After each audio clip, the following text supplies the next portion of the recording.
주일 3부 예배에 함께한 모든 성도님들을 주님의 이름으로 사랑하고 축복합니다. 예배 중에는 마스크를 다 착용해 주시고 또 영상으로 예배를 드리신 분들은 몸과 마음을 정돈하셔서 거룩한 예배가 될 수 있도록 협력해 주시기 바랍니다. 다 같이 일어나셔서 모든 영광을 하나님께 찬양하심으로 6월 첫째 주일 3부 예배를 살아계신 하나님께 드리겠습니다.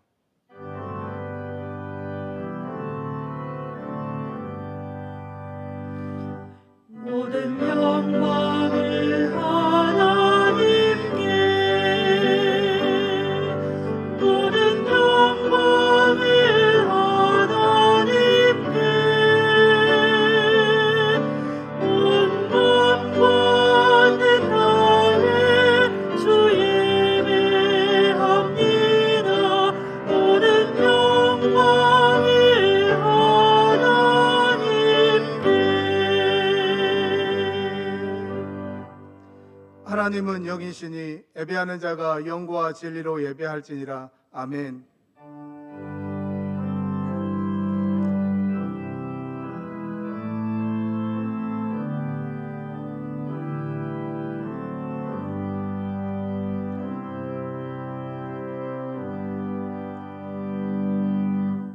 사랑의 하나님, 한 주간도 주의 은혜 속에 지내게 하여 주셨다가 거룩한 주일날 주님 전으로 저희들을 불러주시고 살아계신 하나님을 예배할 수 있는 큰 은혜를 허락하여 주시니 감사합니다. 이 시간 우리에게 주신 구원의 감격 속에서 하나님을 예배할 때 우리 예배를 받아 주옵소서. 거룩하신 예수님의 이름으로 기도드립니다. 아멘.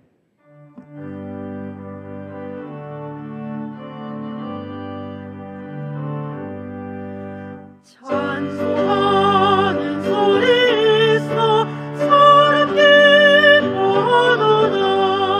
하늘 아버지의 이름 거룩하도다. 세상 사람 찬양하자. 거룩하신 하나님께 할렐루야 할렐루야 할렐루야 아멘. 하나님의 나라 권세 영원토록 있도다. 하나님의 영광 나라 거룩하도다. 하늘 보좌 계신 주님 세상 주관하시도다. 할렐루야 할렐루야 할렐루야 아멘. 하나님의 크신 섭리 있는 대로 되도다.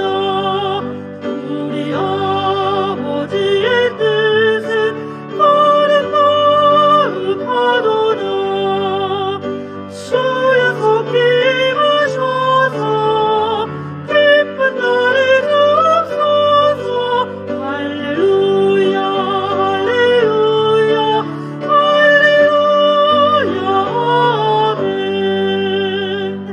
아멘.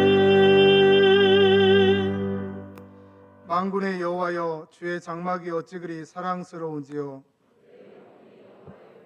사모하여 세약하며 내 마음과 육체가 살아계시는 하나님께 부르짖나이다. 나의 왕 나의 하나님 만군의 여호와여, 주의 제단에서 참새도 제 집을 얻고 제비도 새끼들 보금자리를 얻었나이다. 주의 집에 사는 자들은 복이 있나니 그들이 항상 주를 찬송하리이다. 주께 힘을 얻고 그 마음에 시온의 대로가 있는 자는 복이 있나이다. 그들이 눈물 골짜기로 지나갈 때에 그곳에 많은 샘이 있을 것이며 이른 비가 복을 채워주나이다. 주의 궁정에서의 한 날이 다른 곳에서의 첫날보다 나은즉 악인의 장막에 사는 것보다 내 하나님의 성전 문지기로 있는 것이 좋사오니 만군의 여호와여, 주께 의지하는 자는 복이 있나이다. 아멘.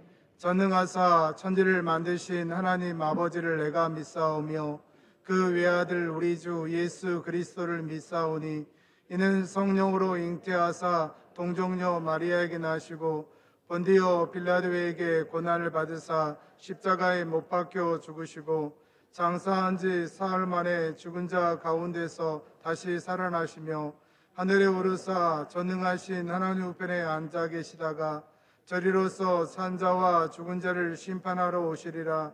성령을 믿사오며 거룩한 공회와 성도가 서로 교통하는 것과 죄를 사하여 주시는 것과 몸이 다시 사는 것과 영원히 사는 것을 믿사옵나이다. 아멘.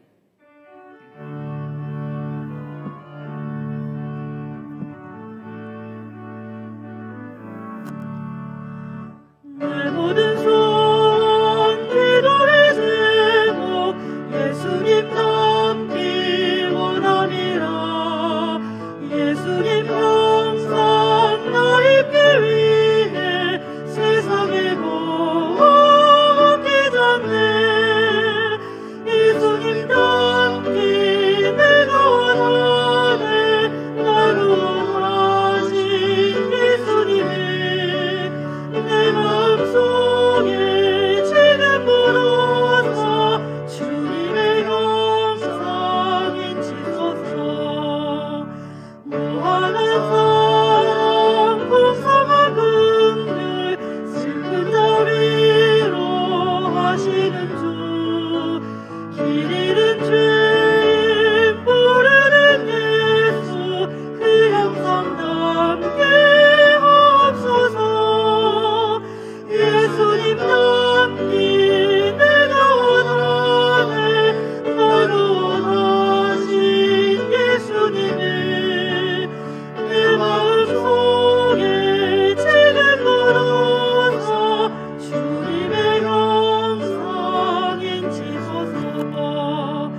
겸손한 예수 거룩한 주님 원수의 멸시 참으시사 우리를 위해 고난을 받은 구주를 담게 하옵소서. 예수님 닮기 내가 원하네.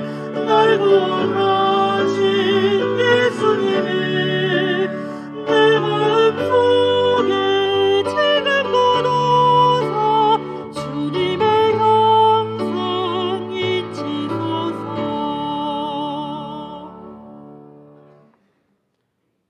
능력이신 전능하신 하나님, 그 크신 은혜와 사랑에 감사드립니다. 지난 한 주간도 성령의 감동하심에 따라 우리를 하나님 뜻 가운데 살도록 도우시고 6월 호국의 달을 맞아 교회와 나라를 위해 희생하며 믿음을 지킨 신앙의 선배들을 기억하게 하시며 오늘 은혜롭고 복된 주일을 허락하시어 우리를 지명하시고 산부 예배자로 부르시니 감사합니다. 그러나 지난 한 주간 우리의 삶을 뒤돌아볼 때에 때때로 하나님의 자녀임을 잊고 경건치 못한 생각과 거룩하지 못한 행동 속에서 육신의 유익에 집중하며 살아왔음도 아렵니다. 이 시간 우리의 죄와 허물 모두를 자복하며 내려놓사오니 자비하신 하나님, 우리의 죄를 사하시어 깨끗하고 순결하게 하옵소서. 정결하고 순전한 순례자의 마음으로 이 예배에 참여하게 하옵소서. 자비하신 하나님, 주의 몸된 우리 성광교회와 이 나라 이 민족을 위해 기도합니다. 2년째 지속되고 있는 코로나 바이러스의 불안과 공포 속에서 우리는 여전히 연약한 피조의 이름을 깨달으며 고통 중에 신음하며 영육 간의 고단함을 아렵니다. 아직도 나라 곳곳에서 예배와 모험이 축소되고 성도 간 교제가 중단되는 혼란 속에서 이 자리 산부 예배 모인 주의 자녀들이 자비가 무하신 하나님께 간절함으로 기도합니다. 이 모든 상황들을 회복시키시며 새롭게 다시 시작해 하시는 분은 오직 우리 하나님 한 분뿐임을 아오니 전능하신 하나님의 방법으로 하나님의 때에 이 코로나 바이러스가 하루속히 소멸되어 모든 성광의 성도가 함께 주의 전에 나와 참여하는 복된 주일 예배가 되게 하옵소서. 감염으로 인하여 고통 중에 있는 이들이 나음을 얻게 하시고 고통스러운 경제적 어려움과 사회적 불안, 혼란이 속히 해소되게 하옵소서. 오늘도 주신 사명을 온전히 감당하고자 눈물로 복음의 씨앗을 뿌리는 바성 선교사들과 가족, 선교지에 늘 함께해 주시기를 원합니다. 그들의 생각과 마음, 생명을 지키시고 처음의 결심과 첫사랑을 잃지 않게 하시며 전파되어 뿌려지는 말씀마다 풍성한 복음의 열매가 있게 하옵소서. 이 시간 주의 사저로 능력있게 사용하시는 담임 목사님을 단위에 세우시고 하늘 비밀의 말씀을 선포하게 하시니 감사합니다. 사랑하는 담임 목사님, 늘 성령 충만함으로 함께 하시며 가정에 늘 평안함과 영육 간의 강건함으로 채워 주옵소서. 능력으로 말씀을 선포하실 때에 주님의 자녀들 강권적으로 붙드셔서 우리의 잠자는 심령들이 깨어나게 하시어 하나님의 음성을 듣게 하시며 하나님을 더욱더 깊이 알게 하시고 은혜를 충만히 체험하는 시간이 되게 하옵소서. 찬양 중에 거하시는 하나님의 성호를 높이기 위하여 기쁨으로 준비한 예루살렘 찬양대가 하나님 앞에 섭니다. 모든 성도들과 마음을 합하여 드리오니 요한이 씨 승리의 하나님 찬양을 받으시옵고 일상의 삶 속에서 늘 하나님을 찬양하며 즐거워하는 모든 찬양대원들과 성도들이 되게 하옵소서. 신령과 진정으로 드려지는 이 예배에 전능하신 하나님 홀로 영광 받으시길 원하오며 우리를 십자가에 죽기까지 사랑하시는 예수 그리스도의 이름으로 감사하며 기도하옵나이다. 아멘.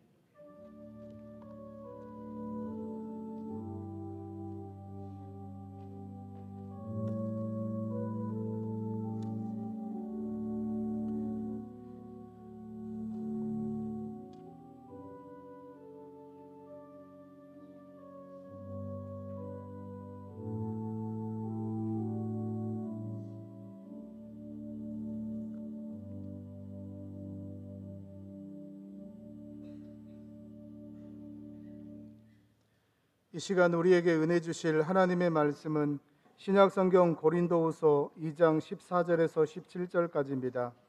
신약성경 288쪽에 있습니다. 고린도후서 2장 14절에서 17절까지입니다. 고린도후서 2장 14절부터 제가 봉독하겠습니다.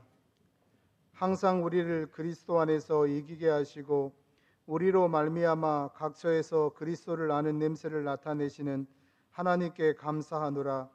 우리는 구원받은 자들에게나 망하는 자들에게나 하나님 앞에서 그리스도의 향기니 이 사람에게는 사망으로부터 사망에 이르는 냄새요 저 사람에게는 생명으로부터 생명에 이르는 냄새라. 누가 이 일을 감당하리요?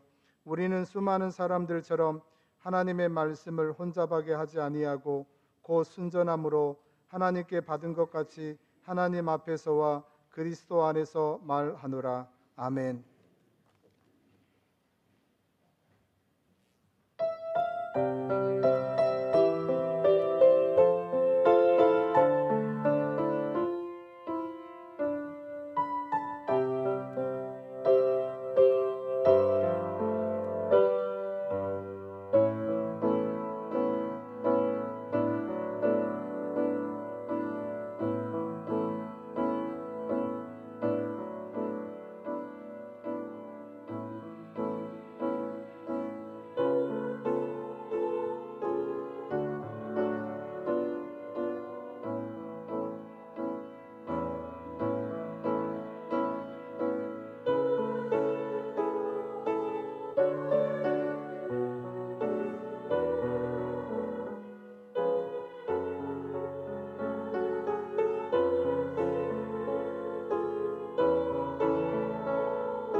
하나님 아버지 감사합니다.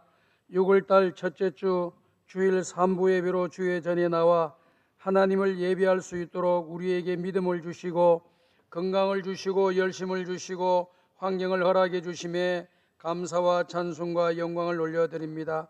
귀한 찬양을 받아주신 하나님 아버지, 이 자리에 임재하여 주시고 우리 한 사람 한 사람을 만나 주시고 또 만져 주시옵소서. 그리하여 병든 자들이 고침받게 도와주시고 마음에 상처 있는 자들이 치유되게 도와주시며 우리의 마음에 품은 소원들이 주님의 뜻 가운데 속에서 아름답게 응답받는 역사가 일어나게 하여 주시옵소서. 이 시간 하나님의 귀한 말씀을 듣기를 원하오니 하늘의 문을 열어주시고 우리의 마음의 문을 열어주시고 전하는 자의 입술도 열어주시어서 오늘도 주시는 하나님의 말씀을 하나님의 음성으로 듣게 도와주시고 이 말씀대로 믿음의 길로 순종하여서 은혜와 복을 받는 삶을 살아가게 하여 주옵소서. 예수님의 이름으로 기도드리옵나이다. 아멘. 우리 옆 사람과 서로 인사합시다. 참 잘 오셨습니다.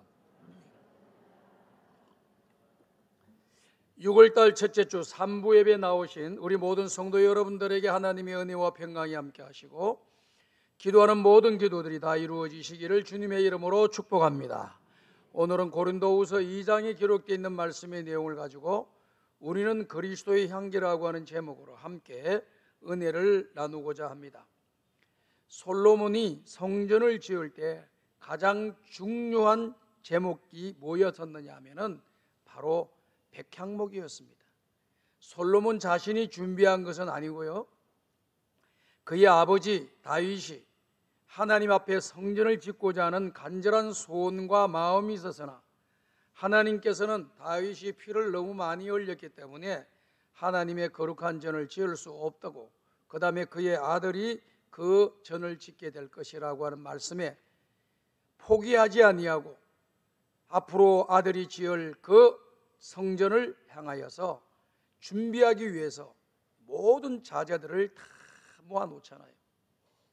그리고 그 터는 다 돌로 이렇게 만들어 놓지만은요, 그 안에 들어가면 모든 것이 목재가 들어가게 되어 있습니다. 목재를 가장 좋은 곳으로 이렇게 가져왔는데요, 멀리 떨어져 있는 네바놀이라고 하는 곳에서 백향목이라고 하는 나무를 가져다가 준비를 해놓고 솔로몬이 그 백향목 나무를 가지고 성전을 완성시키는 그러한 일들을 우리가 보게 되지 않습니까?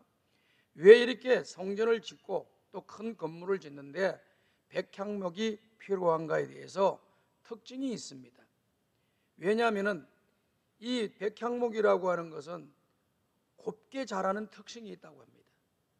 나무가 삐뚤하게 자라게 되면 기둥감으로 제목감으로 쓸 수가 없잖아요. 곱게 자라는 것이 중요한 거예요. 그럼 곱게 자라더라도 굵게 자라지를 않는다고 하면은 또 제목감이 될 수가 없는 거예요. 근데 이 네바논의 백향목은 곱게 자라면서도 굵게 자란다는 겁니다. 그리고 또 그 키가 높이가 작다고 하면은 그것도 제목감의 큰 건물에 받칠 수가 없는 거죠.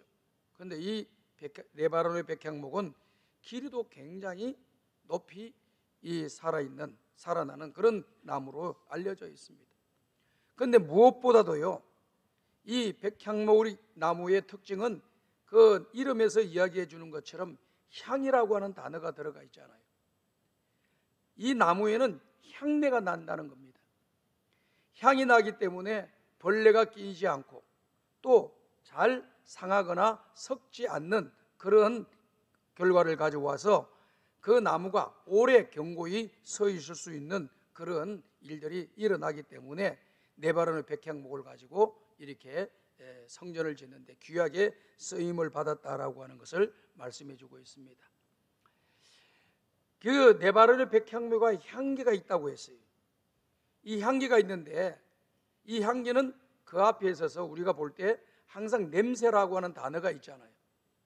이 냄새라고 하는 단어가 두 가지로 나누게 되는데 하나는 좋은 냄새, 또 다른 하나는 나쁜 냄새로 구분해 볼 수가 있어요.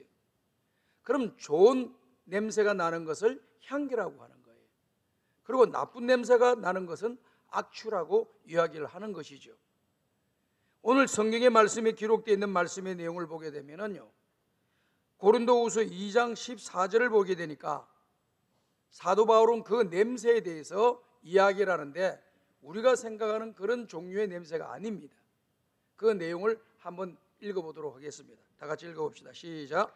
항상 우리를 그리스도 안에서 이기게 하시고 우리로 말미암아 각처에서 그리스도를 아는 냄새를 나타내시는 하나님께 감사하노라.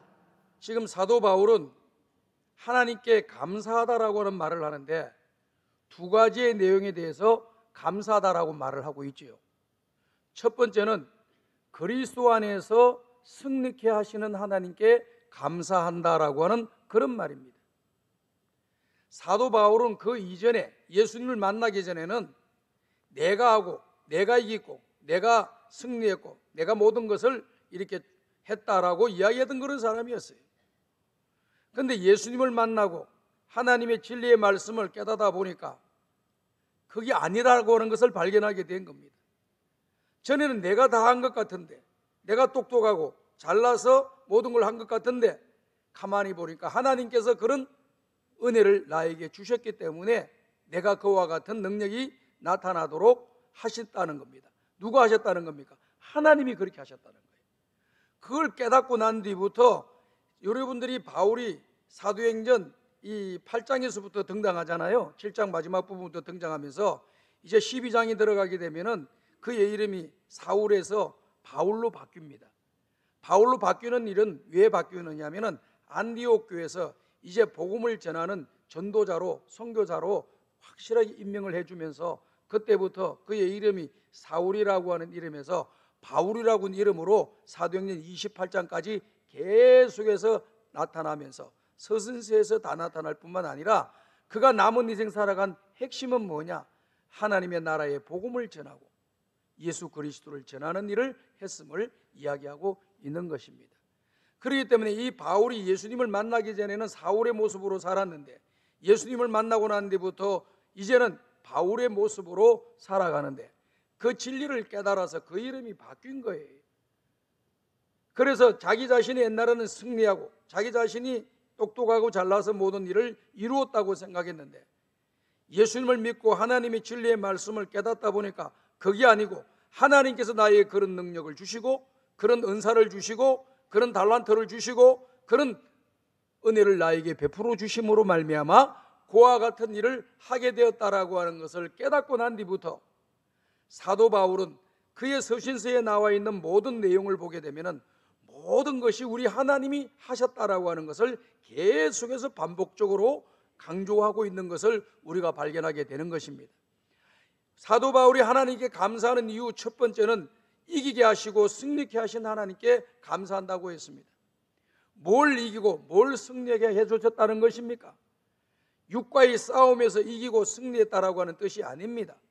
영적인 싸움에서 사단의 시험에서 여러 가지 상황 가운데 속에서 여러 가지 영적인 싸움 속에서 하나님께서 자기 자신을 이기게 만들어 주셨다는 거예요. 그래서 그 여러 가지 시험들 가운데 또 악한 영과의 싸움에서 여러 가지 상황 가운데 속에서 하나님의 복음을 전하지 못하게 만들고 하나님의 자녀답게 살지 못하게 만드는 그런 과정 속에서 많이 혼돈 가운데 있고 힘들게 모든 과정을 밟아왔으나 마침내 하나님이 승리를 주셨다라고 하는 것을 이야기하는 것이죠. 그래서 그러한 승리를 주신 하나님께 감사한다라고 표현을 하고 있는 것입니다.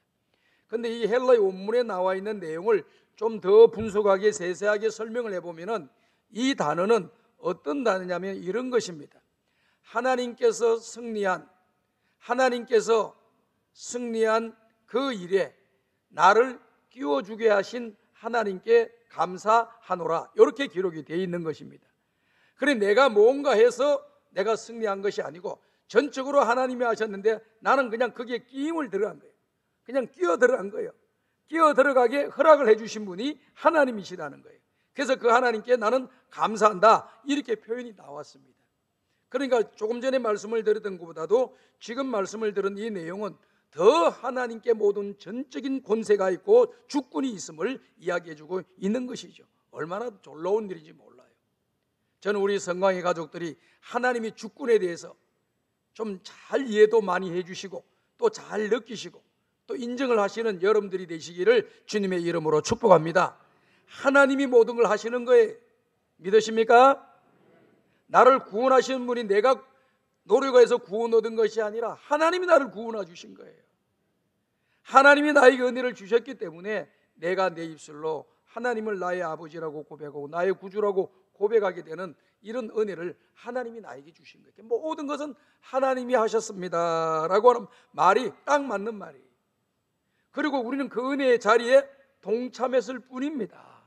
이런 뜻입니다. 하나님이 일하시고 우리는 그 일한 하나님이 일하시는 것에 대한 은혜와 복을 받는 사람이 되었다라고 하는 그런 뜻입니다. 그 다음에 두 번째 내용은 뭔가 하니 바로 그리스도를 아는 냄새를 가지게 하시고 냄새를 풍기게 하시는 하나님께 감사한다라고 이야기했습니다. 그리스도를 아는 냄새라고 하는 것은 사람 자체에서 무슨 풍기는 그런 것이 아니고 예수 그리스도께서 우리에게 가르쳐 주신 그 복음에 대해서 다른 사람들에게 전달할 수 있도록 하는 그것을 냄새가 퍼져나가는 것으로 이야기에 설명을 해줬다 그 말이죠. 사람은요, 존재하는 모든 존재의 사람들은요 다 냄새를 갖고 있어요. 근데 냄새는 조금 전에도 말씀을 드렸지만은 좋은 냄새, 나쁜 냄새가 있는 거예요. 좋은 냄새는 향기라고 이야기했고 나쁜 냄새는 악취라고 했는데 여기에 나와 있는 냄새는 향기를 이야기합니다. 그래서 그 복음을 통해서 죽어가는 생명이 구원을 받게 되고 지옥 갈 사람이 천국 가게 되는 놀라운 역사가 일어나는 선한 영향력의 열매들이 맺혀지는 그런 결과물이 바로 복음이라고 하는 것을 이야기하고 있는 것이죠. 그렇습니다, 여러분. 복음은 양면성이 있는 거예요. 이건 양면성이 있는 이런 내용은 유대 사회에서 이루어지는 그들의 습관적인 그런 논리 전개의 모습이라 이렇게 볼 수가 있습니다. 항상 대부분 보면요, 안 그런 것도 있긴 하지만 대부분 보면 두 가지 내용으로 설명하는 거예요. 한 가지를 갖다가 한 가지를 둘로 딱딱 나누는 그런 일을 많이 하는 거예요. 예를 들자면은 하나님 앞에서 사람이 살아가는데 사람은 지혜로운 사람이 있고 어리석은 사람이 있다. 이렇게 딱 나와요. 하나님의 말씀을 듣는데 하나님 말씀을 듣고 순종하는 사람이 있고 불순종하는 사람이 있다. 이렇게 딱 둘로 나뉘어지는 겁니다. 그러면서 계속해서 그와 같은 말씀들이 전개되고 있는 것을 보게 돼요. 그래서 유대 나라에서 이제 내려오는 그런 말이 있는데요. 이런 말이 하나가 있어요. 꿀벌은 주인을 위해서 꿀을 준비하고 자기를 해하려고 하는 타인을 향해서는 침을 준비했다라고 이야기합니다. 그러니까 벌이라고는 한 존재에서 두 가지의 내용이 나오잖아요. 주인에게는 꿀, 자기를 해롭게 하는 사람에게는 침을 준비해 놓았다라고 하는 그런 뜻이죠. 항상 두 가지로 이렇게 설명을 합니다. 이 내용이 성경에서 계속해서 이어지는 것을 우리가 보게 되죠. 로마서 1장 16절도 보게 되면 이런 말씀을 하고 있지 않습니까? 내가 복음을 부끄러워하지 않으니 이 복음을 모든 믿는 자들에게 구원을 주시는 하나님의 능력이라고 말씀을 했습니다. 그러니까 복음이라고 하는 것도 받아들이는 그 사람에게는 구원을 얻는 능력이 되지만은 받아들이지 않는 사람들에게는 그것이 구원이 아니고 멸망의 길로 가게 되는 결과를 가져온다는 양면성을 이야기를 해주고 있는 겁니다. 로마서 1장 16절뿐만 아니라 고린도전서 1장 16절에 보면은 이런 말씀이 기록되어 있습니다. 그리 십자가의 도가 멸망하는 자들에게는 미련한 것이요 구원을 얻는 우리들에게는 하나님의 능력이라 이렇게 얘기했습니다. 십자가의 도가 있는데 이것을 믿지 않는 자들에게는 어리석은 것이 되는 것이고 믿는 자들에게는 능력이 된다라고 하는 것을 말씀해 주고 있습니다. 이와 같이 두 가지 내용으로 쭉 이야기하면서 오늘 본문의 말씀의 내용 속에서도 그와 같은 내용을 계속해서 반복하는 것을 보여줍니다. 오늘 내용 속에 그게 정확하게 우리에게 말씀해 주는 것이 15절과 16절의 말씀을 이야기해 주고 있어요. 15절 16절 읽어봅시다. 시작. 우리는 구원받는 자들에게나 망하는 자들에게나 하나님 앞에서 그리스도의 향기니 이 사람에게는 사망으로부터 사망에 이르는 냄새요 저 사람에게는 생명으로부터 생명에 이르는 냄새라. 누가 이 일을 감당하리요? 자, 보세요. 15절도 보십시오. 구원을 받는 자, 망하는 자, 우리가 향기를 풍겼는데, 복음을 전했는데, 받아들인 사람은 향기가 되는 것이고, 받아들이지 못하는 사람은 향기가 되지 못하는 거예요.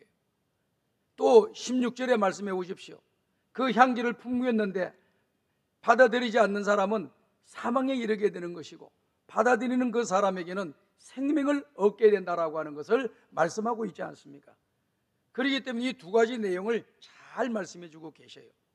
그래서 우리가 성경을 보면서 이렇게 하나를 말씀하시고 항상 두 가지 내용으로 나누어서 설명을 하시는 것이 성경의 말씀에 많은 내용에 그와 같은 내용 특징이 있구나라고 하는 것을 여러분들이 염두에 두시고 성경을 읽으시면 더 재미있게 성경을 읽고 또 은혜를 받고 깨달음는 은혜를 입을 수가 있게 될 줄로 믿습니다.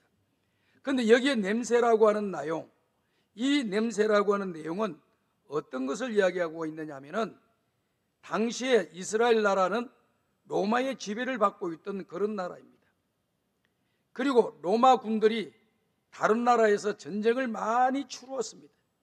다른 민족들과 전쟁을 하고 또 다른 집단들과 전쟁을 해서 큰 승리를 거두게 되면은 로마로 그 장군과 부하들이 또 그 군인들이 다 그 로마 시내로 가서 황제에게 보고하러 가는 거예요. 승리했다고 하는 보고를 하러 가고, 그리고 마지막에는 그들의 신전에 들어가서 그들에게 승리를 준 그러한 신에게 제사를 드리는 일을 하게 되는 것을 우리가 보게 됩니다. 그런데 그들이 이 행진을 하게 될 때에 장수가 맨 앞에 서고, 그 다음에 악대가 서게 되고, 그 다음에 병사들이 서게 되고, 그 다음 맨 뒤에는 누가 따라오느냐 하면은 전쟁에서 포로로 잡아온 그러한 포로들을 데리고 들어가는 겁니다. 그런데 항상 여기에는 어떤 일이 있느냐면은, 로마 사람들은 개선하는 그런 군사들의 행진을 할 때는 항상 향을 피워서 그 향내를 이렇게 풍겨줌으로써 전쟁에서 피비린내 나는 것을 다 있어버리고 씻어버리고 없어지게 만들고 새로운 생명으로 도약하라고 하는 그런 뜻으로 향을 피웠다고 합니다. 그러니까 로마 군대의 그 군인들은 이 향내를 맡으면서 생명의 그런 기운을 받으면서, 느낌을 받으면서 그 향내를 맡으면서 행진을 하고 황제 앞에 나아가는 겁니다. 그런데 반면에 맨 뒤에 오는 이 포로들은 그 향내가 자기들의 죽음을 이야기하는 것이고, 결국은 소망이 사라지는 것을 말해주는 것이거든요. 그렇기 때문에 이 향기는, 냄새는 동시에 풍기지만은 어떤 사람에게는 생명과 승리의 향기가 되는 것이고, 어떤 사람에게는 멸망과 죽음을 이야기하는 그런 냄새가 된다라고 하는 것을 말하고 있는 것이죠. 조금 전에 제가 말씀을 드렸던 것처럼 복음의 양면선이라고 하는 것은 받아들이면 생명을 얻고 구원받고 천국 가는 거예요. 받아들이지 않으면 그 사람은 이 땅에서 살다가 제2의 죽음인 지옥으로 들어가게 되는 것입니다. 그런데 하나님께서 저와 여러분들에게 은혜를 베풀어 주셔가지고 이 땅에 살면서 우리가 지은 죄, 조상들이 지은 모든 죄로 인해서 죽음이 왕노릇하지만 우리는 죽는 그 순간에 영원한 생명으로 거듭나는 놀라운 축복, 천국의 자리에 우리가 있게 될 줄로 믿습니다. 그러니까 우리는 제2의 죽음이 없어요. 한 번 죽고 난 뒤에 영생만 우리에게 있는 것뿐입니다. 그러나 믿지 않는 자, 복음을 받아들이지 않고 예수를 믿지 않는 그런 사람들은 구원을 받지 못하기 때문에 첫 번째 죽음과 두 번째 죽음, 영원한 죽음으로 들어가게 되는 거예요. 너무나도 안타까운 일이잖아요. 그렇기 때문에 오늘 저와 여러분들은요, 이 진리를 깨달았으니까, 사도 바울이 이 진리를 깨닫고 난 뒤부터는 어떠한 박해가 오고 고난이 오고 역경이 오고 죽음의 길이 온다 할지라도 그 복음, 자기가 믿고 깨달았던 이 복음을 전하는 일에 최선을 다하고 마지막 순교의 자리에 이르기까지 그 길을 걸어간 것을 우리가 잘 알고 있습니다. 사랑하는 우리 모든 성강의 가족 여러분들, 오늘 우리들은요, 주님 앞에 구원받은 사람들입니다. 내가 잘나고 똑똑하고 능력 있고 또 훌륭해서 선한 일을 많이 해서 어떤 공로를 많이 세워서 구원받은 사람들이 아니에요. 죄인 중에 개소와 같은 저와 여러분들을 하나님께서 긍휼히 여겨주시고 불쌍히 여겨주시고 우리를 구원하여 주시기 위하여 독생자이신 예수 그리스도, 점도 없고 흠도 없는 우리 예수님을 이 땅에 보내서 우리가 그 지은 죄를 대신해서 십자가에서 피 흘려 대속의 제물이 되어 주심으로 죽으신 그 예수님이 나의 구주로 받아들이게 될 때에 모두가 다 구원받고 죄 사함을 받는 은혜를 입은 사람들입니다. 그렇기 때문에 우리 자신들은 이 땅에 남은 인생의 길을 걸어가면서 해야 할 일이 하나가 있다고 하면 뭘까요? 하나님 영광을 위해서 살아야 되는 거예요. 하나님 영광 위에 사는데 하나님 영광이 되는 가장 중심은 뭐냐? 죽고 가는 영혼이 새 생명을 얻는 것, 옛 사람이 새 사람이 되는 것이 우리 하나님께 가장 큰 영광이 된다라고 하는 사실을 여러분들이 믿으시기를 바랍니다. 그래서 예수 믿는 사람은 남은 생을 살아가면서 어떻게 하든지 복음을 전하는 사람이 되어서 이 복음으로 말미암아 안 믿는 사람이 예수 믿고 구원받고 이 땅에서 힘들고 어렵고 험한 이 세상에 살다가 고생하다가 죽어서 또 더 큰 고난의 고생의 길로 들어가는 영원한 지옥불로 들어가는 안타까운 인생들이 너무 많이 있는데 우리가 그분들에게 바른 길로 인도해서 새 생명을 얻게 만들고 구원받은 하나님의 백성이 되고 하늘나라의 소망을 가지면서 이 땅에서 믿음의 길을 걸어가게 하는 일을 하는 것이 하나님께 영광이고 우리가 해야 할 사명이라고 하는 사실을 여러분들이 믿으시기를 주님의 이름으로 축복합니다. 그와 같은 모습으로 우리가 살아가야 돼. 그러면 우리가 복음을 어떻게 전해야 될 것이냐? 다양한 내용이에요. 어떤 분들은 길에서 예수를 믿으라고 피켓을 들고 다니시는 분도 계시고, 어떤 분은 전도지를 나눠주시는 분도 계시고, 어떤 분은 사형리 같은 것을 가지고 그 조용히 앉아서 대화를 나누면서 이렇게 복음을 전하시는 분도 계시고요. 어떤 분들은요, 말은 많이 하지 않아도 예수님의 말씀에 따라서 순종하고 믿음의 길을 잘 걸어가면서 변화된 나의 모습을 생활로서 보여주면서 은근히 복음을 증거하고 또 때가 되면 그에게 교회로 갈 것을, 예수를 믿을 것을 권유하려고 하는 그런 분들도 계셔요. 이 모든 것이 다 복음을 전하는 그러한 내용임에 틀림이 없습니다. 방법은 다르고 다양한 방법이 있지만은 어떤 모양으로든지 우리가 복음을 전하는 하나님의 사람이 되어야 되는 겁니다. 여러분은 어떤 걸 원하세요? 여러분이 생각할 때 내 삶을 통해서 복음 전하는 것이 제일 편하고 쉬울 것 같아요? 제가 생각할 때는 첫 번째 앞에 나가서 예수 믿으라고 구호를 외치고 피켓 들고 있는 것도 할 수 있을 것 같아요. 마음만 먹으면. 그리고 전도지 나눠주는 것도 가능할 것 같아요. 근데 또 사형리를 가지고 이런 전도 소책자를 가지고 다른 사람한테 설명해 주면서 영적인 진리의 법칙을 그들에게 가르치고 예수 그리스도가 우리의 구주 되심을 이야기해서 믿게 만드는 일도 할 수 있을 것 같아요. 근데 이 삶으로 복음을 전한다라고 하는 것은 쉬운 일이 아니에요. 많은 시간이 거치면서 상대방이 나를 인정해 줘야 되는 거예요.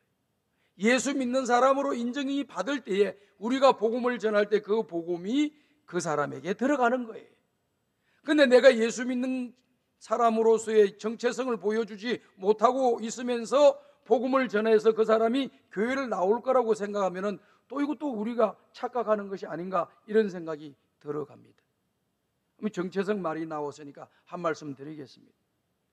이 정체성이라고 하는 단어는 어떤 단어입니까? 존재의 본질 또는 규명하는 성질이다, 이렇게 사전적으로 나와 있어요. 그런데 내용을 다시 정리해 보면 이렇게 되면은요, 어떤 뜻이 있느냐면은요, 정체성이라고 하는 것은 그가 많은 기간 동안 동일하게 변함없이 살고 있는 그 가치관, 그 내용이 그 사람의 정체관이에요. 정체성이에요. 우리가 말을 할 때 그런 말을 하잖아요. 저 사람 정체가 도대체 뭐야? 오늘 이랬다가 내일 저랬다가 어느 것이 진짜야?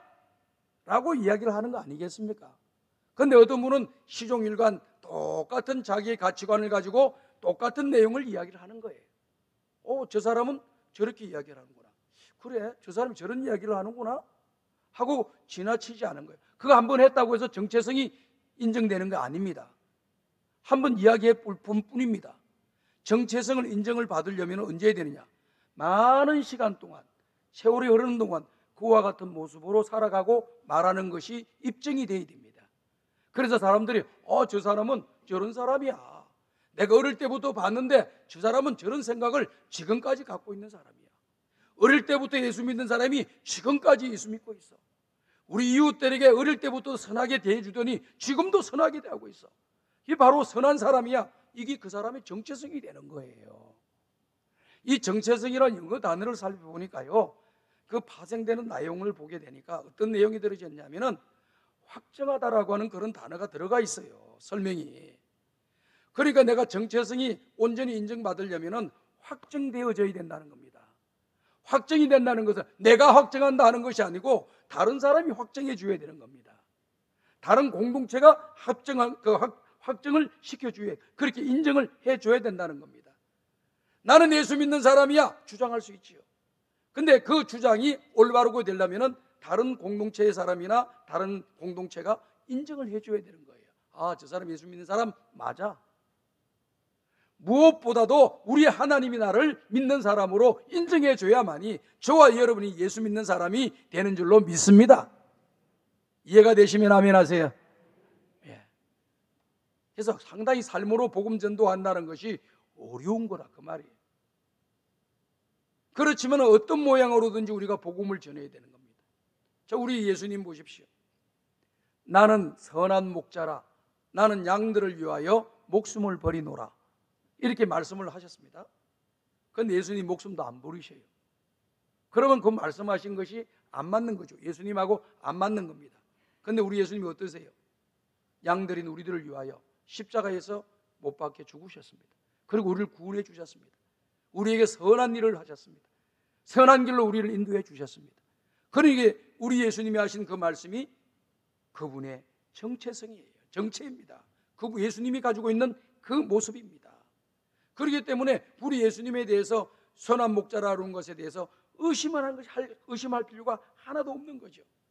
또 나는 길이요 진리요 생명이다 라고 이야기했을 때 뭐가 길이고 뭐가 생명이고 뭐가 길이야, 이렇게 이야기할 수 있어요.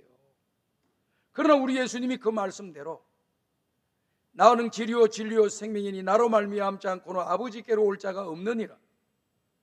하나님 아버지 앞에 천국에 들어가는 유일한 길이 우리 예수님을 통과해야만이 들어갈 수 있기 때문에 그 길만이 참된 길이요, 그 길만이 참된 생명을 얻는 길이요, 그 길만이 우리 주님을 믿는 믿음의 길이라고 하는 것을 우리가 잘 알잖아요. 그러니까 우리 예수님이 십자가에 죽어주심으로 그 말씀하신 것이 그대로 실천을 다 하신 거예요. 나는 마음이 온유하고 겸손하니 너희는 내게 와서 배우라. 나는 섬김을 받으려고 온 곳이 아니라 섬기려 하고 많은 사람의 대속물로 주로 왔다라고 하신 그 말씀이 되려고 하면은 실천이 따라져야 되는 거죠. 실천을 우리 예수님이 안 하셨다 그런다면은 말과 행동이 다른 이중적인 사람이 되는 것입니다. 그런데 우리 예수님 말씀하신 것을 그대로 다 하셨잖아요. 이 땅에 오셔서 만왕의 왕이신 그분이 인간의 낮고 낮은 인간의 몸으로 섬기려고 이 땅에 오셨고, 그리고 죽기까지 낮아지시고 겸손하시고 순종하시고 온유하셨던 것을 봅니다. 자기를 향하여 창을 찌르는 사람, 그런 사람들을 향해서, 돌을 던지는 그런 사람들을 향해서 뭐라고 했습니까? 내버려두라고, 벌 받아라! 악독을 쏟아붓는 것이 아니라 주여 저들의 잘못을 용서해 주십시오. 저들이 하는 죄를 저들이 알지를 못하고 있습니다. 지금 죄를 짓고 있는데도 자기네들이 그거 죄인 줄도 모르고 있습니다. 저들을 불쌍히 여기시고 용서해달라고. 얼마나 온유하셔요. 사랑이 많으시고 관용하시고 그들을 품으시는 우리 주님의 모습을 보잖아요. 우리 주님이 다 하셨으니까 그 예수님이 말씀하신 그 말씀은 예수님 자신을 이야기하는 거예요. 자, 그러면은요, 오늘 우리들은 어떨까요? 오늘 우리는 하나님의 자녀다. 나는 예수 믿는 사람이다. 나는 하나님 영광 위에 산다. 쉽게 이렇게 우리가 이야기를 하잖아요. 그럼 하나님의 영광을 위해 산다고 하는 그분이 그 말이 참이 되려고 하면은 어떻게 해야 될까요? 실질적으로 하나님 영광 위에 살아야 되는 거죠. 그럼 하나님 영광 가운데 가장 중심이 되는 것이 무엇입니까? 복음 전파예요. 영혼 살리는 겁니다. 우리 예수님이 이 땅에 보내신 것은 우리가 이 땅에서 잘 먹고 화려하게 살려고 보낸 것이 아니고요, 오늘 저와 여러분들이 이 땅에서 예수 믿고 구원받아 소망 없는 이 세상을 살아가면서 하늘나라의 소망을 가지고 살아가요. 잠시 왔다 인생을 마치는 우리 인생이 허무해지는데 허무해지지 않고 소망을 가지고 살도록 우리에게 예수님을 보내주신 거잖아요. 그렇게 그 주님이 우리에게 이 땅에 오셔서 우리가 하나님의 자녀가 되었고 그 복음으로 말미암아 우리가 구원함을 받게 되었고 그리고 그 구원함을 받은 우리들에게 하나님 영광 위에 살아야 되는데 그 하나님 영광 위에 사는 가장 중심적인 것이 바로 영혼을 살리는 일이라고 하는 거예요. 그러니까 내 가족들의 영혼을 가지고 기도해야 될 사명이 우리에게 있고 내 가까운 우리 이웃들 친한 친구들을 위해서 그들이 예수 믿고 구원받아야 되겠다고 하는 기도가 우리에게 필요한 것이고요. 또 그들을 섬기고 봉사하고 그들을 사랑으로 대하고 그들을 선하게 대해서 그들이 마음에 감동받고 도전받는 날이 언젠가는 오게 될 것이고 그날까지 기다리시고 인내하시고 꾸준하게 변함없이 하십시오. 한두 번 했다고 해가지고 포기해버리고 한두 번 좋은 일을 해줬다고 해서 말 안 들으니까 그만둬버리고 그러지 마세요. 그건 원래 우리의 모습이 아니에요. 그냥 꾸준하게 그 목적을 가졌으면 그냥 꾸준하게 가는 거예요. 그러면 그때서 어느 시점이 되면은 하나님의 성령이 역사하셔가지고 그 사람이 예수 믿고 구원받는 하나님의 자녀가 되고 나보다도 더 하나님 나라와 영광을 위하여 하나님의 교회를 위하여 쓰임받는 훌륭한 일꾼이 되는 역사가 일어나게 될 줄로 믿습니다. 이런 역사가 일어나는 거예요. 이게 우리가 하나님 영광 위해 사는 거죠. 그 우리 예수 믿는 사람들이 올바른 정체성을 가지고 이 땅에서 살아가요. 근데 그 주변에 있는 사람들이 우리를 저 사람 예수 믿는 사람이야. 저 사람은 그리스도인이야. 정말 저 사람은 저 사람처럼 예수 믿어야 돼. 뭐 이렇게 말을 하지 않겠어요. 저 사람 정도 되면은 나는 교회에 대해서 아무 말 하지 않겠어. 기독교에 대해서 아무 말 하지 않겠어. 이런 인정을 받으셔야 돼요. 굉장히 이게 더 어렵다는 거예요. 복음 전하는데. 인도의 간디가 그런 말을 했다고 하잖아요. 영국에서 유학을 하고 영국 사람들이 사는 모습 봤고 영국 사람들이 하나님을 믿고 예수님을 믿는 그런 사람들이 많이 있는데 성경에 기록되어 있는 예수님의 모습과 현실에 살고 있는 영국 사람들의 모습이 괴리가 너무 많다라고 하는 것을 보게 됐어요. 그러면서 그는 이런 말을 했다고 하지 않아요? 나는 예수님을 존경한다. 그러나 예수를 믿는다고 하는 일부 영국의 기독교 신자들은 존경하지 않는다. 그렇게 표현을 했습니다. 그래서 제가 일부라고 이야기한 것은 제가 붙인 거예요. 이 사람이 뭣도 모르고 그냥 다 도매금 취급하듯이 하는 게 아니죠. 그 가운데 얼마나 신실하고 하나님 나라와 영광을 위해서 자기의 생명을 바치고 전 삶을 바치는 그런 훌륭한 성도들이 많이 있는데 그걸 갖다가 하나도 아닌 것처럼 취급하는 것은 맞지 않다고 생각되고 그 사람이 원래 의도했던 것은 그와란 삶을 살지 못하는 성도들을 바라보고 말을 했기 때문에 그 사람은 기독교인들은 존경하지 않는다 그랬지만은 일부 기독교인은 존경하지 않는다 이렇게 제가 말씀을 한 거예요. 그 사람 의도를 살펴가지고. 그러니 안 믿는 사람이 가만히 보니까 성경에 나와 있는 우리 예수님의 행적과 모습을 보니까 삶의 모습을 보니까 너무 훌륭하거든요. 이런 분이 어디 있나 세상에. 많은 사람을 위해 자기 자신을 희생하는데도 자기를 핍박하고 고난 주는 그런 사람들을 적으로 대하지 아니하고 그들을 사랑으로 품으시고 그들을 용서해 주시고 그들이 은혜와 복을 받을 것을 말하는 그런 분이 어디 있느냐. 너무 감동적이었다는 거예요. 그런데 그런 예수님을 믿는 성도들을 보니까 너무 실망이었다는 거예요. 전혀 희생적인 것도 없고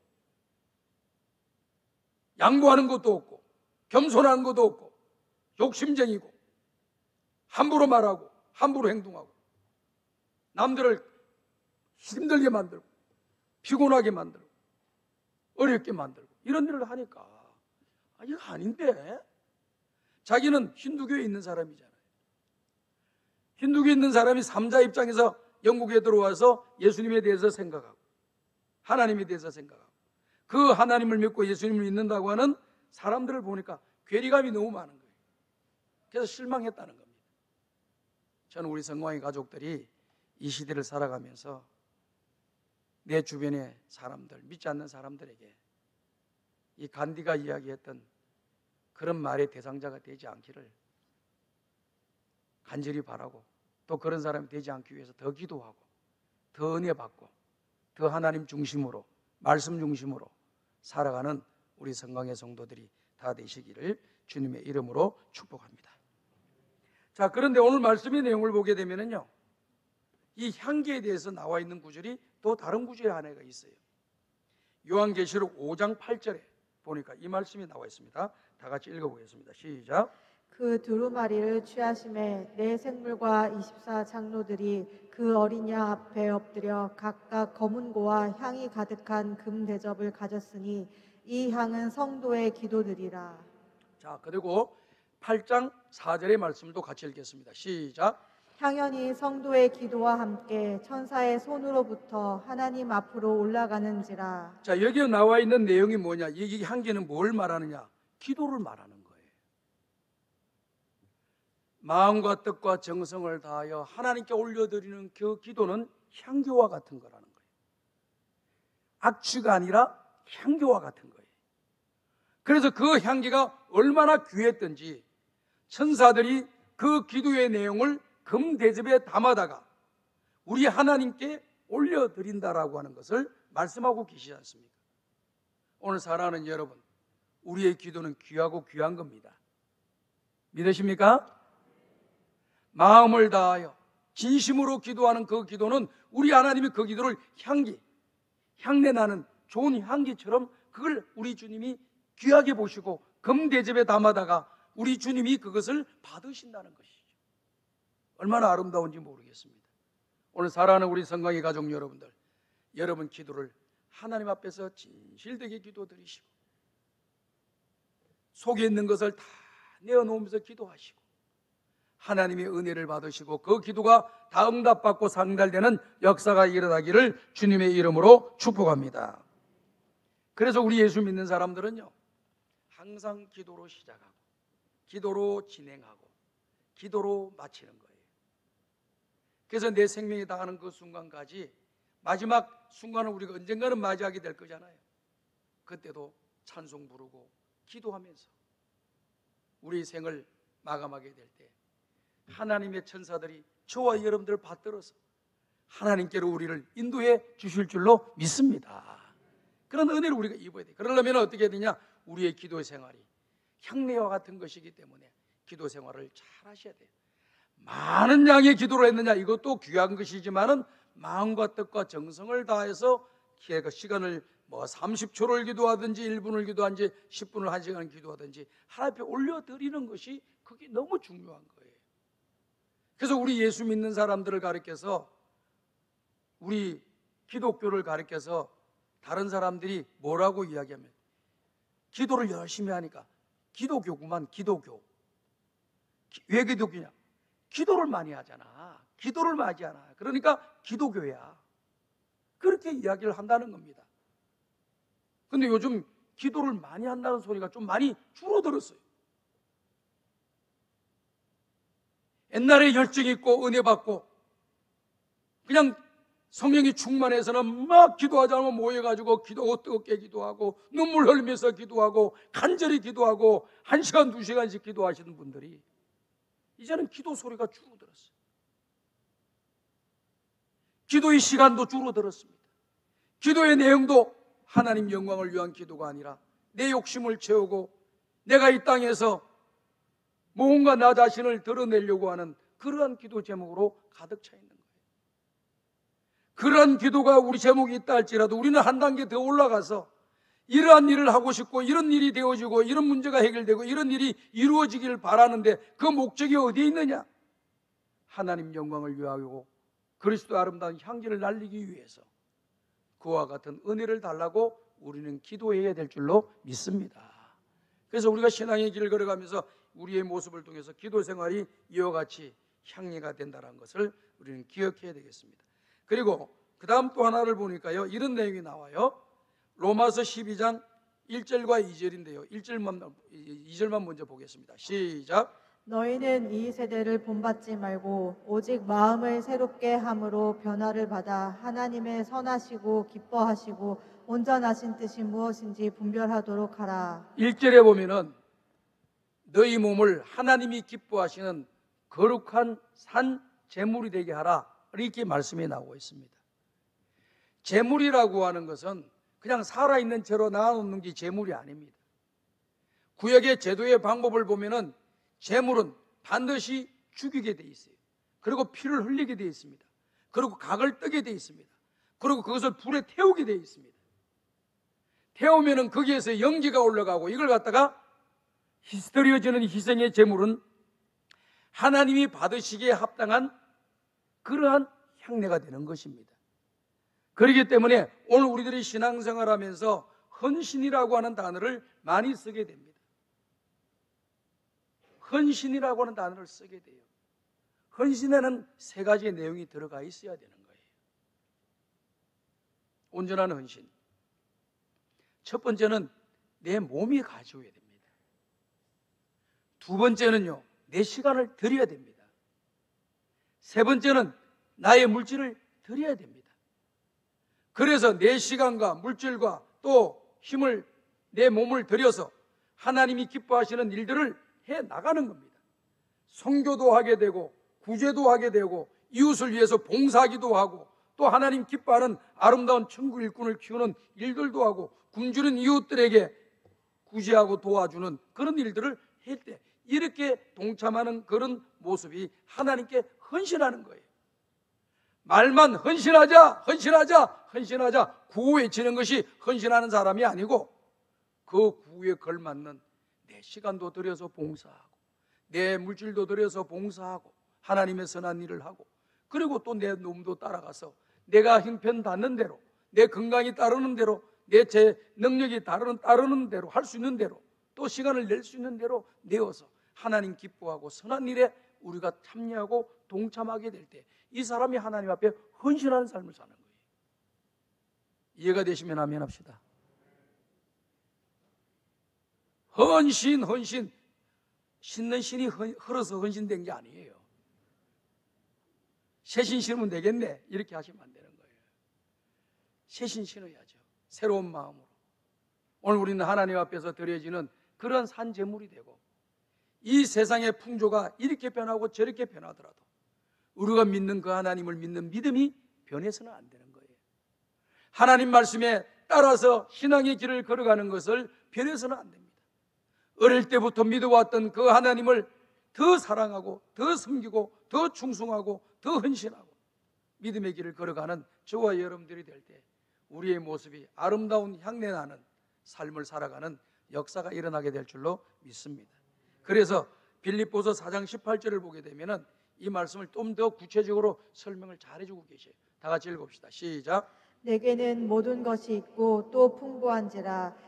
에바브로디돈 편에 너희가 준 것을 받음으로 내가 풍족하니 이는 받으실 만한 향기로운 제물이요 하나님을 기쁘시게 한 것이라. 이 말이 무슨 말이냐면은, 지금 사도 바울이 복음을 전하는 일이 있어서 여기에 나와 있는 이 빌립보 교회 성도들과 또 다른 성도들이 많이 협력을 했어요. 바울이 복음을 전하고 선교하는 데 협력을 해줬어요. 그런데 지금 바울이 이 말을 하는 겁니다. 나에게는 모든 것이 있고 또 풍부한지라. 에바브로디도 편에 너희가 준 것을 받음으로 내가 풍족하다. 이는 받으실 만한 향기로운 제물이요 하나님을 기쁘시게 한 것이다. 지금 여기 보니까 풍족하다, 풍부하다는 단어가 있기 때문에 사도 바울이 그걸 뭘 누리고 그걸 뭐 해서 살았구나, 이렇게 생각하시면 안 돼요.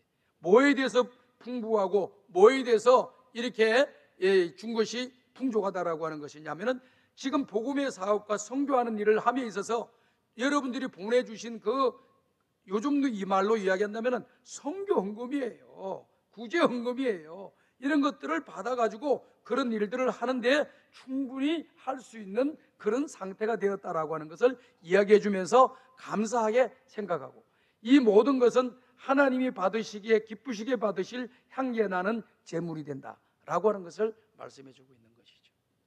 그렇기 때문에 오늘 여러분들이 마음과 뜻을 다해서 하나님께 예물을 드리는 것은 이 예물을 통해서 복음의 전파가 되고 하나님 나라를 확장시키고 선교사를 파송하고 또 복음을 전하고 또 우리 주변에 있는 선한 일을 하고 구제하는 일을 하고 또 돕는 일을 많이 하잖아요. 저도 우리 교회를 가만히 보면요, 우리는 떠버리지 않는 교회잖아요. 뭐 이리 간다 저거 간다 막 떠버리질 않잖아요. 그런데요, 다른 단체에서 우리 교회를 보면 굉장히 놀라워해요. 왜 그러냐면은 우리 교회보다도 더 큰 규모 큰 교회들이 대한민국에 많이 있죠. 그런데 그런 교회들보다도 우리 교회가 이 굶주린 이웃들에게 대해서 이렇게 봉사하고 또 이렇게 기증하고 또 그분들을 위해서 도네이션 하는 이런 것들을 너무 많이 했다는 거예요. 저도 몰랐어요. 근데 책임 담당자가 와가지고 이야기를 하는데 우리 성광교회가 이만한 규모의 교회에서 3억 이상을 갖다가 이렇게 가난한 사람들을 지구촌에 굶주린 이웃들을 돕는 교회가 없습니다. 그러더라고. 그래요? 다들 그렇게 하지 않아요? 안 한대요. 그래서 감사하다. 우리 성도님들이 1,000원 하나, 10,000원 하나 나보다 더 가난하고 어려운 사람들을 위해서 보내가지고 그들이 굶주림을 면하고 예수 그리스도의 복음이 전파되는 일에 지금도 동참하고 있으니 여러분들이 하는 그 모든 일이 다 하나님이 받으시기 아름다운 향내나는 예물이 될 줄로 믿습니다. 이런 은혜가 우리에게 있는 거죠. 그래서 이와 같이 하나님 앞에 드려지는 예물이 된다는 겁니다. 향기가 된다는 거예요.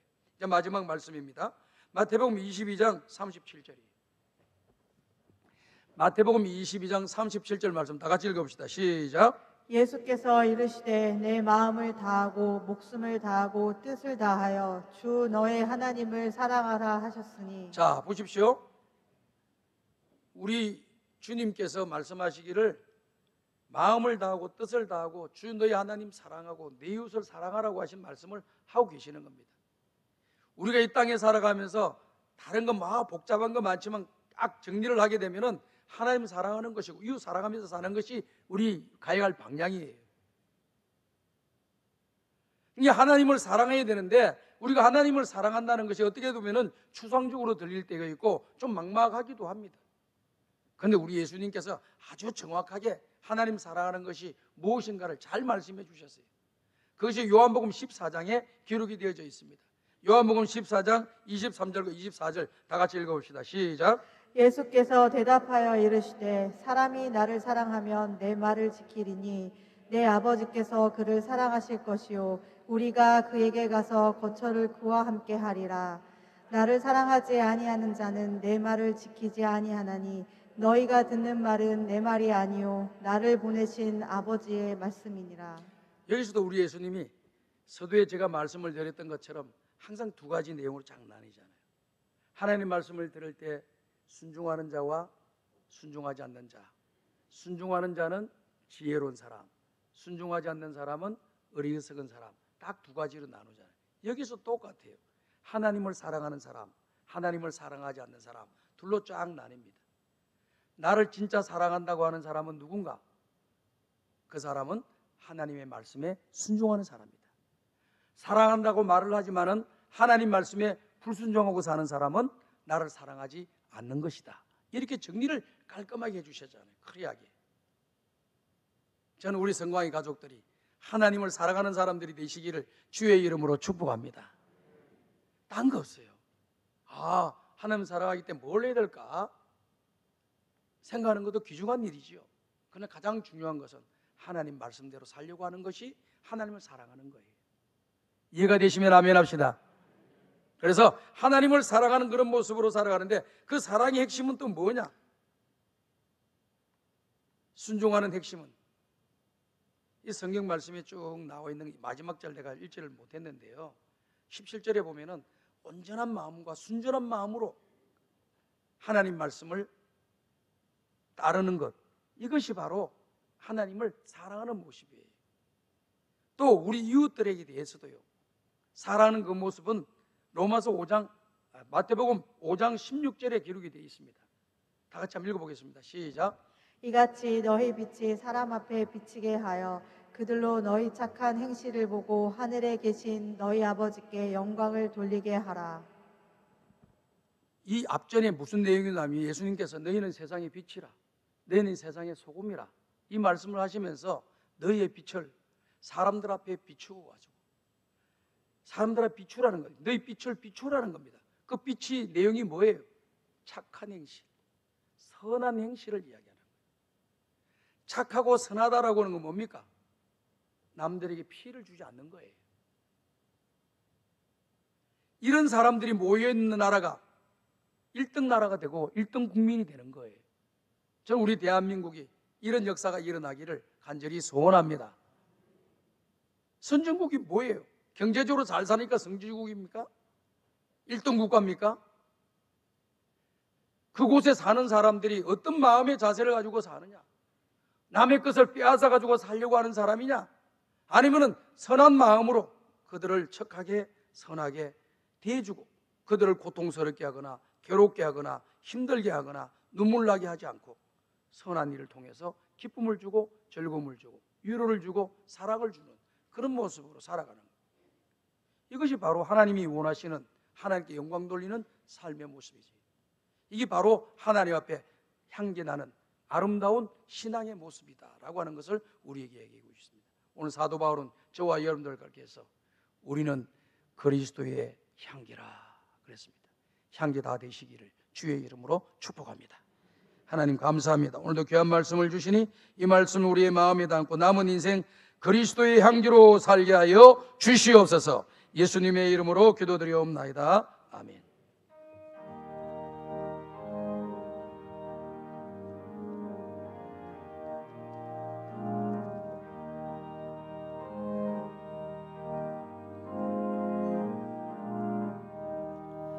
저곳 푸름산과 도대양산 어서 저남방 모든 나라 수많은 백성들 큰 죄악 범한 민족 다 구원 얻으려 참 빛을 받은 우리 고노라 부른다. 주 은혜 받은 우리 큰 책임 믿고서 주 예수 참된 누워 전하지 않으려 온 세상 모든 백성 참 구원 얻도록 온 맘과 재산 들여 이 복음 전하자. 만왕의 왕 된 예수 이 세상 오셔서 만백성 구속하니 참 구주시로다. 저 푸른 바람 따라 이 소식 퍼지고 저 바다 물결 따라 이 복음 전하자. 아멘. 하나님 아버지, 오늘도 주의 전에 나올 때 마음과 뜻과 정성을 다 모아 주님이 주신 것을 주님 앞에 드리게 해주시니 감사와 찬송과 영광을 올려드립니다. 이 물질이 쓰이는 곳에 하나님 나라가 확정되어지고 죽어가는 영혼이 살려지고 굶주린 이웃들이 살게 하시고 하나님의 교회 천국 일꾼이 키워지며 하나님의 교회가 든든히 세워져 나갈 수 있도록 역사하여 주시옵소서. 여러 감사의 내용을 담아 주님 앞에 감사함을 드립니다. 모든 감사의 내용을 하나님께서 받으시고 가장 좋은 길로 인도하여 주시어서 더 감사할 일들이 많아지며 우리 성강의 모든 가족들은 항상 감사하며 살아가는 은혜와 복을 받게 하여 주시옵소서. 예수님의 이름으로 축복하며 기도하옵나이다. 아멘.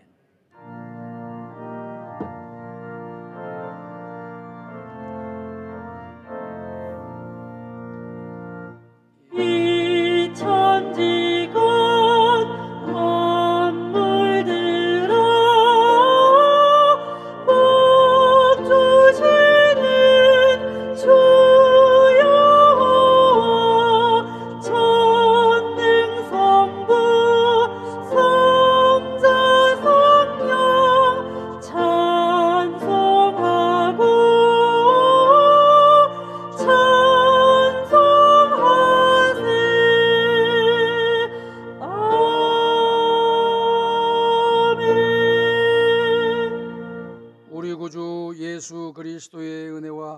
하나님 아버지의 무한하신 사랑하심과 성령님의 감화감동 인도 교통 충만하신 은총이 우리는 그리스도의 향기라고 하시는 하나님의 말씀을 붙잡고 남은 인생 예수의 향기를 풍기며 복음을 전하며 우리 이웃들에게 사랑을 실천하고 선한 행실로 하나님께 영광 돌리며 살아가기를 원하는 우리 모든 성도들 머리 위에 이제로부터 영원토록 함께 있을지어다. 아멘.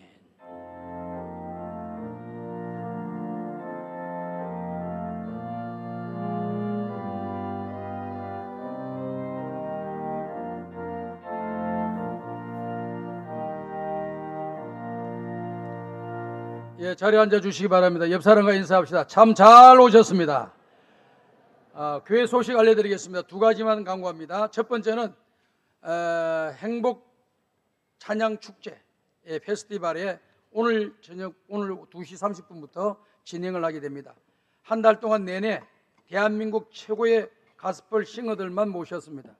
이분들은 여러분들이 TV에서나 볼 수 있는 사람들이 어디에서나 아무나 만날 수 있는 분들이 아닙니다. 여러분들이 꼭 오셔가지고 이분들 오실 때 주변에 있는 분들, 가난한 성도, 바꾸면 뒤집어서 말하면 뭡니까? 안 나가 성도, 교회 안 나간다 하는 그런 사람들, 그런 사람들을 잘 초대해가지고 그냥 예배 드리러 가자 그러지 말고 여기 대한민국이 최고 훌륭한 가수가 온다는데, 혹은 가스펠 가수가 온다는데 우리 찬양 들으러 가자, 간정 들으러 가자 해가지고 모시고 오셔야 돼요. 또 믿다가 낙심된 신명들, 그리고 평상시에 전도하고 싶은 그런 마음을 가지고 있던 분을 모시고 와서 그냥 편안하게 찬양 듣고 그분이 어떻게 예수 믿고 은혜롭게 살고 있는가, 이런 또 간증도 들으시면서 이렇게 할 수 있는 길을 이렇게 한 달 내내 4주 동안 진행을 합니다. 이번 코로나19 때문에 이분들을 부를 수 있는 거예요. 코로나19 때문에 다른 교회에서 아무도 안 불러 지금. 그래서 우리 교회만 부르니까 다 와요. 잘 된 것 같아요. 그래서 여러분 꼭 참석해 주시고 전도를 많이 해 주시길 바라고요. 저와 우리 집사람은요, 지난주 6월 1일 날 화요일 날 백신을 맞았습니다. 백신을 맞아요. 근데 아무런 이상이 없습니다. 그러니까 우리 교회 식구들이 다 맞으시길 바랍니다. 그리고 왜 이런 말을 하냐면은, 제가 이렇게 메이저리그 야구장의 경기 모습 속에 사진을 하나 보여준 걸 신문에 나와서 봤어요. 봤더니 어느 관람석에, 경기석에, 관람석에는 메이저리그 선수 관중들이 전부 다 밀집해서 모였고 아무도 마스크를 쓰지 않았어요. 그런데 옆에 있는 일반석들을 보니까 띄엄띄엄 이렇게 앉아 있더라고. 근데 거기 뭐라고 설명했냐면은, 여기에 많이 모여서 마스크를 벗은 사람 1차, 2차 백신을 다 맞아가지고 인증을 받은 사람들이 모여 있는 곳이라고 다 하더라고요. 1차, 2차 백신만 맞으면은 우리 교회도 다 마스크 벗고 예배 드릴 수 있겠구나. 그래서 내가 여러분들한테 빨리 백신 맞으라고 하는 거예요. 그래서 가을쯤 돼서 마스크 다 벗고 예배 좀 드렸으면 좋겠어요. 아멘. 그리고 아이고 나는 젊은데 뭐 차례가 와야지, 이런 분들도 계시더라고요. 여러분들이 아는 병원에다 이야기해가지고요, 노쇼, 다시 말해서 오겠다 해놓고 안 온 사람들이 있대요. 그런 사람들이 내가 미리 해달라고 요청을 해놓으면은 연락을 해서 빨리 맞으라고 하는 경우가 있답니다. 그렇기 때문에 나이가 젊으신 분들도 노력을 하셔, 다 맞으려고. 그래서 9월달 안에는 우리 교회 식구들 전부 다 맞았으면 좋겠어요. 그래서 내가 이야기한다 그랬잖아요. 질병관리본부에 가가지고 우리 교회 교인명단 다 놓고 1, 2차 다 접종 끝이라고 딱 줘, 우리는 마스크 벗고 예배드리겠다고 한번 해보려고 합니다. 찬송가 428장을 부르면서 주일 3부 예배를 모두 마치고 2시 30분 찬양 집회에 다 나오시기를 바랍니다.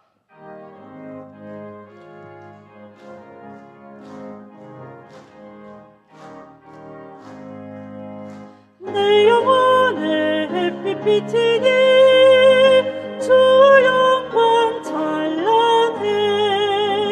이 세상 어떤 빛보다